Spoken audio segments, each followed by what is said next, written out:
You know me. Where others are afraid to enter, that's where I enter. Pastors are not the problem of Nigeria. And if you think pastors are the problem of Nigeria, maybe they are just 2% of the problem of this country.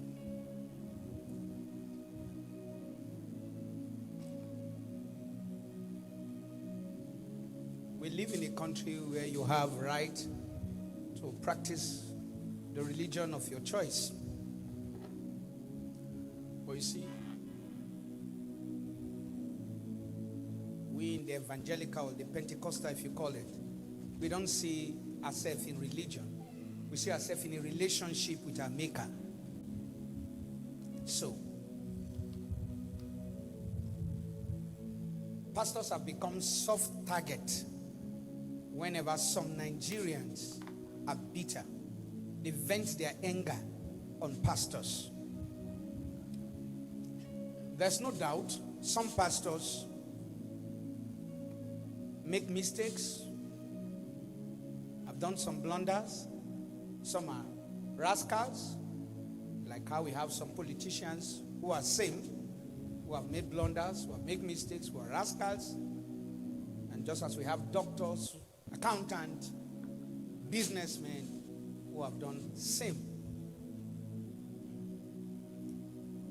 Until we Nigerians get to a point where we major on our major and minor on our minor. I say this to portray the point that why you are busy criticizing we pastors. This is the second time I'm saying it. Channel your energy to the people who are holding the resources of this country. We don't collect federal allocation. We are not voted into any elective position. Neither are we appointed into any elective position. Some of we pastors, every Sunday, month, birthday, etc., we give out not because we are campaigning to be elected into any position. It has become a way of life.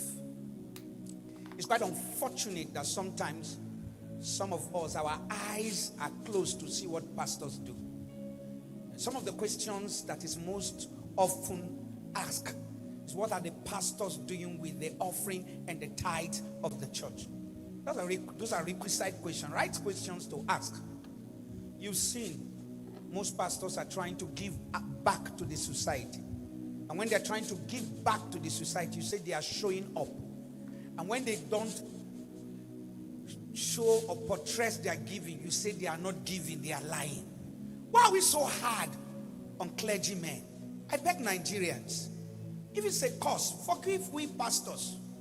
If we don't abuse about Deboye, we talk about Oyedepo, we talk about fathers of faith, we talk about prophets, we talk about everybody.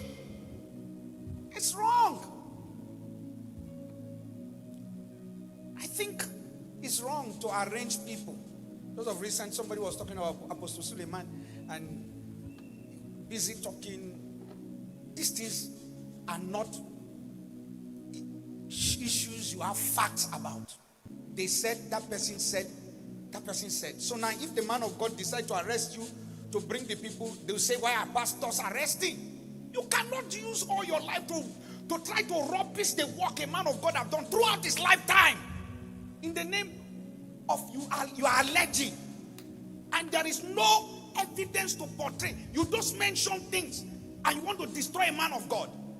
And then you want pastors to keep quiet so that lies can continue to triumph just like that. Why?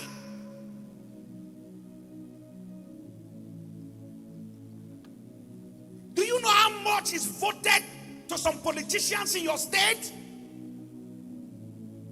We are not holding our politicians accountable. I'm not saying you should not criticize us.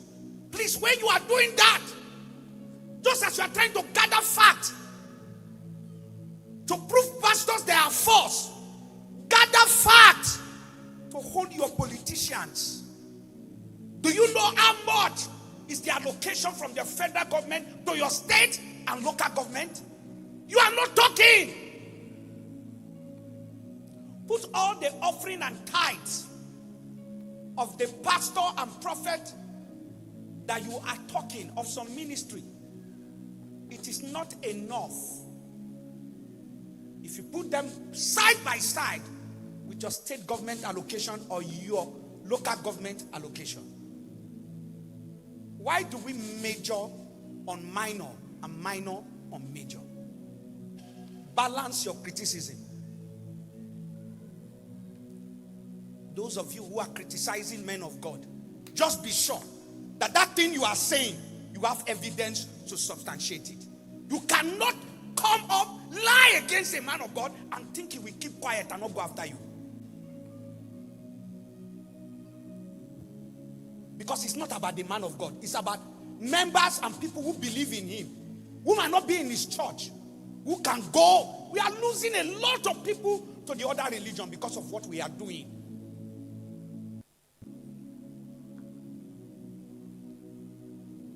People will just go on podcasts, say things you have never met.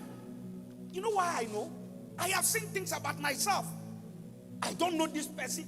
I've never met this person in my lifetime. And this is also the same problem going up around with men of God. There are young men who are coming up in faith, very zealous, who make money by eating two fathers' heads together. They just leave you and go there and say, I know him. I was with him. I work with him. No evidence as a father, you can't even tell. Show me the evidence that you know. You see so many fathers of faith fighting another father that they have not met because one son is profiting by gossiping.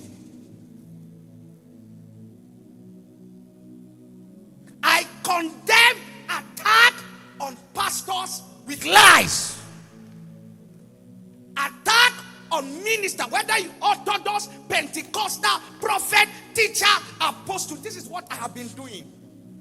I'm not saying this for anything. This is what I stand for.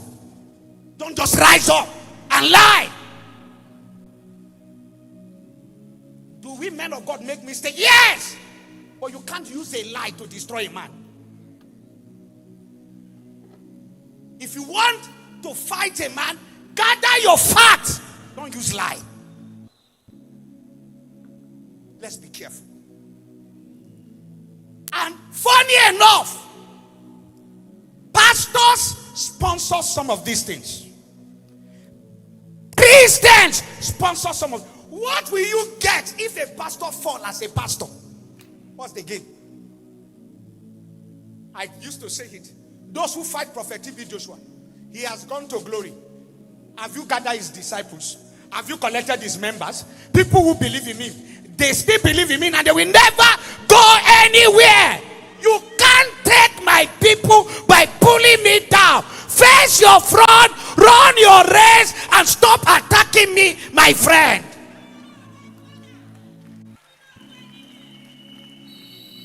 No matter the hatred you have for a prophet, a pastor, or an apostle, you can't take his cloud.